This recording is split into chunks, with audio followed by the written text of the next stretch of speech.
Smart और confident दिखना और होना आज के टाइम की सबसे बड़ी ज़रूरत बन गया है। हर जगह ऐसे लोग ही अट्रैक्शन का सेंटर होते हैं, क्योंकि ऑलमोस्ट हर कोई यही चाहता है कि जब वो किसी से मिले तो सब उनसे इम्प्रेस हों, उनकी क्वालिटीज़ को जाने। लेकिन अकेले रहने वाले इंट्रोवर्ट और शांत लोगों की क्वालिटीज़ को अक्सर इग्नोर कर दिया जाता है। किस तरह की स्मार्टनेस हमारी पर्सनैलिटी में होनी चाहिए जो ना सिर्फ हमारी बाहरी पर्सनैलिटी को बल्कि हमारी इनर क्वालिटी से भी लोगों को इम्प्रेस करे। लोग हमारे बारे में जितना ज़्यादा जाने उतने ही हमसे इम्प्रेस होते जाएं। और ये बिल्कुल भी इम्पॉसिबल नहीं है। बस आपको ज़रूरत है अपने अंदर की कुछ क्वालिटीज़ को जानने की, जिससे आप एक्सप्रेस कर सकें, और कुछ इम्प्रूवमेंट की जो आपको रियलिटी में भी अट्रैक्टिव बना सकें, जिस पर लोग ध्यान दें, एडमायर करें। तो चलिए जानते हैं कुछ ऐसी क्वालिटीज़ और सेल्फ इम्प्रूवमेंट्स के बारे में जो हमें लोगों के बीच सबसे अलग बनाए, ना सिर्फ बाहर से बल्कि इमोशनली डेप्थ के थ्रू भी। लेकिन वीडियो को स्टार्ट करने से पहले एक छोटी सी रिक्वेस्ट है गाइस कि अगर आप मेरे चैनल पे पहली बार आए हैं तो चैनल को सब्सक्राइब कर लें और बेल आइकन को ज़रूर प्रेस कर लें। यहाँ पर आपको ऐसी ही वैल्यूएबल वीडियोस देखने को मिलती रहेंगी। तो चलिए वीडियो में आगे चलते हैं और जानते हैं उन पॉइंट्स के बारे में। Tip number 1, trusting your guts feeling. अपनी इनर पावर पर भरोसा करना। अपनी इनर फीलिंग, अपने गट्स पर पूरी तरह से भरोसा करना एक आर्ट है। ये हर किसी को नहीं आता है। कई बार तो लोग इसे बहुत ही चाइल्डिश या फिर केयरलेस बिहेवियर समझने लगते हैं। लेकिन अपनी गट फीलिंग या इनर वॉइस को समझना एक ऐसी क्वालिटी है जो जितनी ज़्यादा दिखती है उससे भी ज़्यादा आपको कहीं आगे पहुंचा सकती है। कहने का मतलब है कि जब आप में अपनी इनर वॉइस को सुनने और अपनी पर्सनैलिटी पर भरोसा करने की क्वालिटी आ जाती है तो आप इमोशनली और डीपली चीज़ों को समझ सकते हैं। जैसा कि मैंने कहा कि अपनी इनर फीलिंग्स पर भरोसा करना एक आर्ट है, जिससे आपको स्मार्टली सिचुएशन को एनालाइज करने, ये महसूस करने की कैपेबिलिटी देता है कि कुछ गलत है या गड़बड़ है, भले ही सब कुछ बाहर से सही दिख रहा हो। इमोशनली डीप होने पर आपको ह्यूमन साइकोलॉजी में, उनके बिहेवियर में, उनकी एनर्जी में, उनके अंदर होने वाले स्मॉल चेंजेस को भी किसी भी तरह से पहचानने और सच को जानने की एबिलिटी आ जाती है। ये एक तरह की नॉलेज है जो आपकी मेंटल स्मार्टनेस को शो करती है। Tip number 2, being gracious in success and failure. आप अपनी सक्सेस और फेलियर को किस तरह से हैंडल करते हैं, इससे आपके रियल कैरेक्टर का पता चलता है, क्योंकि दोनों ही सिचुएशन में आपके इमोशनली डीप और मैच्योर होने का साइन होता है। गाइस, अक्सर लोग अपने सक्सेस को अपने ईगो या फिर अपने फेलियर को अपनी हार या शर्म से जोड़कर देखते हैं। इसका मतलब ये है कि दोनों ही सिचुएशन को हैंडल करना एक चैलेंजिंग काम होता है, और तभी आपकी मैच्योरिटी और ट्रू इमोशनल डेप्थ दिखाई देती है जब आप हम्बल होने के साथ साथ अपनी तारीफ भी एक्सेप्ट करते हैं। ठीक उसी तरह से आप गलती होने पर अपनी गलतियां भी मान लेते हैं। नेक्स्ट टिप है ह्यूमैनिटी। ह्यूमैनिटी हमारे कैरेक्टर, हमारी पर्सनैलिटी की वो क्वालिटी है जिस पर कभी ज़्यादा ध्यान ही नहीं दिया जाता। रियल और मैच्योर होने का मतलब है कि हम अपनी बाउंड्रीज को एक्सेप्ट करना सीखें, और हमें सब कुछ या कुछ भी ना पता हो तो उसे एक्सेप्ट करने की एबिलिटी को भी डेवलप करना। ह्यूमैनिटी हमें ऐसी मेंटालिटी और पर्सनल डेवलपमेंट, नॉलेज गेन करने, ट्रू रिएक्शंस को एक्सेप्ट करने और लगातार खुद को इम्प्रूव करने के लिए मोटिवेट करती रहती है।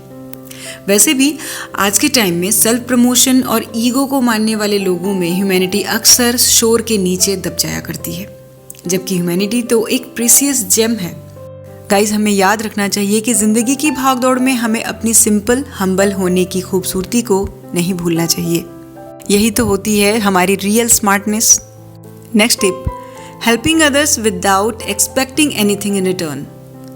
आजकल अगर कोई लोगों की हेल्प करे तो लोग कहते हैं कि ज़रूर कोई मतलब होगा, वरना कौन किसकी हेल्प करता फिरता है।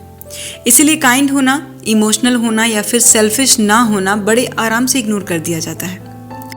बदले में कुछ भी एक्सपेक्ट किए बिना दूसरों की हेल्प करना रियली में आपके इमोशनली मैच्योर होने का साइन है। सेल्फलेस होना आपको औरों से अलग और यूनिक बनाता है, क्योंकि लोग आपको तब ज़्यादा याद रखते हैं जब आप बदले में कुछ भी उम्मीद किए बिना दूसरों की हेल्प करते हैं, और तब आप उनकी ज़रूरतों और उनकी फीलिंग्स के लिए ज़्यादा अवेयर हो जाते हैं।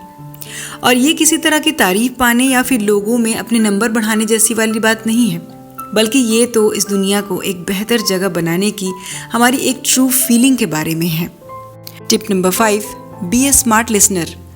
जब लोग हमें अपनी बातें बताते हैं, प्रॉब्लम शेयर करते हैं, तो ऐसे में वो उम्मीद करते हैं कि हम उनकी बातों को सुनेंगे और समझने की कोशिश करेंगे कि वो क्या कहना चाहते हैं और किस तरह की प्रॉब्लम से गुजर रहे हैं।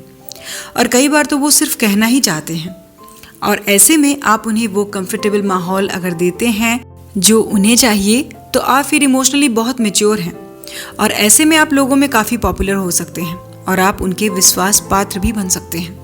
और ये आपके इमोशनल डीप होने और स्मार्ट लिसनर होने की निशानी है, क्योंकि हर किसी का नज़रिया और सोच डिफरेंट होती है, और हमें इस बात की इज्जत करनी चाहिए और उनके पॉइंट ऑफ व्यू को रिस्पेक्ट देनी चाहिए। कभी कभी जो चीज़ें या जो प्रॉब्लम हमारे लिए बहुत छोटी होती हैं, वो दूसरों के लिए बड़ी या फिर मुश्किल हो सकती हैं। Next tip, being emotionally stable and authentic. अगर आप इमोशनली स्टेबल और ऑथेंटिक रहना चाहते हैं, तो इसके लिए सेल्फ अवेयरनेस की ज़रूरत पड़ती है। इसका मतलब है कि हमें अपनी फीलिंग्स को महसूस करते ही पहचानना और उन्हें समझना चाहिए, और इसमें आपकी फीलिंग्स को अपने से कनेक्टेड रखना और आपके थ्रू एक्सपीरियंस की जाने वाली बहुत सारी इमोशनल सिचुएशंस जैसे कि खुशी, उदासी, गुस्सा, चिंता और बहुत कुछ की पहचान करना शामिल होता है। सेल्फ अवेयरनेस आपको अपनी फीलिंग्स के सोर्सेज और ट्रिगर्स को पहचानने में भी कैपेबल बनाती है, जिनका आपकी फीलिंग्स, आपके रिएक्शंस पर भी बहुत असर होता है। ये ऑथेंटिसिटी आपकी फीलिंग्स के लिए ऑनेस्ट रहने और अपने डिसीजंस को बिना डरे स्ट्रांगली लोगों को बताने की हिम्मत भी देता है। एंड आई थिंक कि ये स्मार्टनेस तो एटलीस्ट हर किसी में होनी चाहिए। Next tip, having strong set of morals and values. हम स्मार्ट तब बनते हैं जब हम अपने डिसीजंस और अपने वर्किंग एथिक्स को सही डायरेक्शन में ले जा पाते हैं, जहां हम अपने प्रिंसिपल्स और वैल्यूज़ के इम्पोर्टेंस को समझना शुरू कर देते हैं। एक स्ट्रॉन्ग वैल्यू वाला पर्सन अपनी लाइफ के सही डिसीजंस इसलिए ले पाता है क्योंकि वो अपने रूट्स को नहीं भूलता। उसका डायरेक्शन सही होने की वजह से उसके फैसले कभी गलत साबित नहीं होते, और ये कंटिन्यूटी बताती है कि उन्हें अपने वैल्यूज़ और मॉरल्स की कितनी गहरी समझ है, और वो उसे बनाए रखने के लिए बहुत फेथफुल रहते हैं। यहाँ तक कि किसी तरह का लालच या फिर समझौता यानी कॉम्प्रोमाइज़ करने का प्रेशर का सामना करने पर भी वो उन्हें बनाए रखते हैं। किसी का अपने मॉरल्स और वैल्यूज़ पर टिके रहना काफ़ी मुश्किल हो सकता है, क्योंकि यहाँ हर दिन सिचुएशन बदल जाती हैं, पर ऐसा करने के लिए एक स्ट्रॉन्ग माइंडसेट की ज़रूरत पड़ती है। Next tip, being flexible. कई बार हमारा फ्लेक्सिबल होना, अंडरस्टैंडिंग होना हमें उतनी रिस्पेक्ट नहीं दिला पाता जितनी हम डिज़र्व करते हैं, लेकिन ये हमारी इमोशनल डेप्थ की क्वालिटी है। अब डिफरेंट सिचुएशंस में, डिफरेंट एटमॉस्फेयर में ढलने का मतलब अपनी आइडेंटिटी से किसी तरह का कॉम्प्रोमाइज़ करना नहीं है, बल्कि ये तो लोगों के अलग अलग एक्टिविटीज़ को समझने और अपने मेन प्रिंसिपल्स के लिए ऑनेस्ट रहते हुए अपने पॉइंट ऑफ व्यू को एडजस्ट करने के बारे में होता है। और ये कैपेसिटी हमारी ह्यूमन बिहेवियर और सोशल रिलेशनशिप की डिफ़िकल्टीज़ की गहरी समझ को दिखाता है।